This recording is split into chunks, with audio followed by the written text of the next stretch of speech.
नमस्कार। आज जानिए नर्मदा जयंती के बारे में। हिंदू धर्म में 33 कोटि देवी देवता के अलावा पेड़ पौधे पशु पक्षियों के साथ नदियों की भी पूजा अर्चना विधि विधान से की जाती है। इसलिए हर माह कोई न कोई पर्व त्यौहार मनाया जाता है। बताया जाता है कि प्रत्येक साल माघ माह के शुक्ल पक्ष की सप्तमी तिथि को माँ नर्मदा के जन्म दिवस पर नर्मदा जयंती का पर्व मनाया जाता है। बता दें कि यह इस दिन रथ सप्तमी का पर्व भी मनाया जाता है। हिंदू धर्म में नर्मदा जयंती का बहुत बड़ा महत्व है। शास्त्रों के अनुसार माँ नर्मदा नदी के पूजन, दीपदान, स्नान एवं दर्शन मात्र से मनुष्य के पापों का नाश हो जाता है। माना जाता है कि जो इस दिन माँ नर्मदा का पूजन करते हैं उनके सभी मनोकामना पूर्ण होती हैं। माँ नर्मदा की आराधना के साथ साथ इसमें स्नान करने से अनेकों रोग से छुटकारा मिलता है।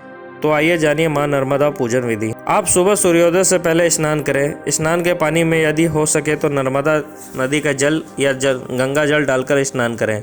स्नान करने के बाद सफ़ेद वस्त्र धारण करें और एक चौकी पर गंगा जल छिड़क कर उस पर सफ़ेद कपड़ा बिछाएं और उस पर माँ नर्मदा की तस्वीर स्थापित करें। इसके बाद माँ को सफ़ेद फूल, फल और सफ़ेद मिठाई अर्पित करें।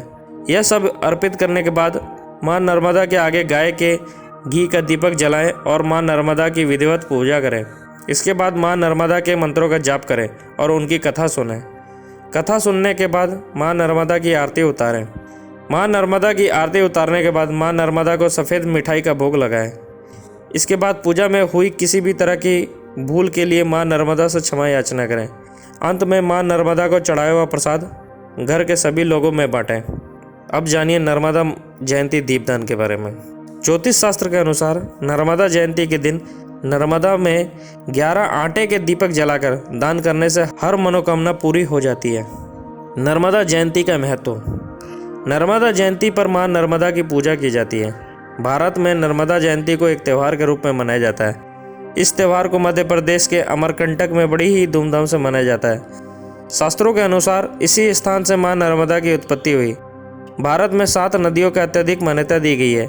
नर्मदा उन्हीं 7 नदियों में से एक महत्वपूर्ण नदी है। धार्मिक शास्त्रों के अनुसार नर्मदा नदी संपूर्ण विश्व में दिव्य व रहस्यमय नदी मानी जाती है। चारों वेद की व्याख्या में श्री विष्णु के अवतार वेद व्यास जी ने स्कंद पुराण के रेवा खंड में इसकी महिमा का वर्णन किया है। भगवान शिव ने नर्मदा नदी को देवताओं के पाप धोने का वरदान दिया था, इसलिए नर्मदा नदी को अधिक महत्व दिया जाता है। माना जाता है कि इस दिन नर्मदा नदी में स्नान करने से अनेक रोगों से छुटकारा मिलता है। गंगा की तरह ही नर्मदा में भी स्नान करने से सभी प्रकार के पाप धुल जाते हैं। इतना ही नहीं, यदि आप काल सर्प दोष से पीड़ित हैं तो नर्मदा जयंती के दिन चांदी के नाग नागिन का जोड़ा नर्मदा नदी में बहाने से काल सर्प दोष हमेशा के लिए समाप्त हो जाता है। माँ गंगा की तरह माँ नर्मदा की पूजा नर्मदा जयंती पर विशेष रूप से की जाती है। जानिए माँ नर्मदा की उत्पत्ति कैसे हुई। महाभारत, रामायण सहित अनेक हिंदू धर्मशास्त्रों में उल्लेख मिलता है कि माँ नर्मदा की उत्पत्ति भगवान शिव जी से हुई थी। कहा जाता है कि भगवान शिव ने देवताओं को उनके पाप धोने के लिए माँ नर्मदा को उत्पन्न किया था, इसलिए इसके पवित्र जल में स्नान करने से सारे पाप धुल जाते हैं। इसके लिए 2 कथाएं महत्वपूर्ण रूप से प्रचलित है। एक कथा के अनुसार एक बार भगवान शिव गहरी तपस्या में लीन थे। इससे उनके शरीर में पसीना निकलने लगा और नदी के रूप में बहने लगा। भगवान शिव से निकले इस पसीने के कारण ही नर्मदा नदी का निर्माण हुआ। एक अन्य कथा के अनुसार एक बार ब्रह्मा जी किसी बात को लेकर बहुत परेशान थे। तब उनकी आंखों से आंसू की 2 बूंदें गिरीं, जिससे 2 नदियों का जन्म हुआ। एक नदी को नर्मदा कहा गया और दूसरी नदी को सोन। इसके अलावा नर्मदा पुराण में नर्मदा नदी को रेवा कहा जाने के बारे में भी बताया गया है। अब जानिए नर्मदा जयंती की कथा। पौराणिक कथा के अनुसार अंधकासुर भगवान शिव और माँ पार्वती का पुत्र था। एक दैत्य हिरण्याक्ष ने भगवान शिव की घोर तपस्या कर उन्हीं की तरह बलवान पुत्र पाने का वरदान मांगा। भगवान शिव ने एक भी क्षण गवाए अपने पुत्र अंधकासुर को हिरण्याक्ष को दे दिया। हिरण्याक्ष का वध भगवान विष्णु ने 12 अवतार लेकर कर दिया था, जिसके बाद अपने पिता की मृत्यु का बदला लेने के लिए अंधकासुर ने अपने बल से देवलोक पर अपना आधिपत्य जमा लिया। जिसके बाद अंधकासुर ने कैलाश पर चढ़ाई कर दी। भगवान शिव और अंधकासुर के बीच में घोर युद्ध हुआ, जिसके बाद भगवान शिव ने अंधकासुर का वध कर दिया।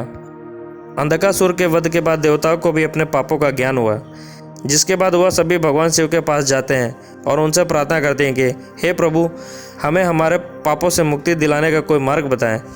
जिसके बाद भगवान शिव के पसीने की एक बूंद धरती पर गिरती है, जिसके बाद वह बूंद एक तेजस्वी कन्या के रूप में परिवर्तित हो गई। उस कन्या का नाम नर्मदा रखा गया और उसे अनेकों वरदान दिए गए। भगवान शिव ने नर्मदा को माघ मास के शुक्ल पक्ष की सप्तमी से नदी रूप में बहने और लोगों के पाप हरने का आशीर्वाद दिया। नर्मदा के इसी अवतरण तिथि को नर्मदा जयंती मनाई जाती है। भगवान शिव की आज्ञा सुनकर माँ नर्मदा भगवान शिव से कहती हैं कि हे भगवान, मैं कैसे लोगों के पापों को हर सकती हूँ।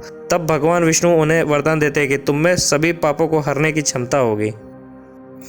तो ये थी नर्मदा जयंती की कथा। अगर ये जानकारी आपको अच्छी लगी तो हमें अवश्य बताएं। धन्यवाद।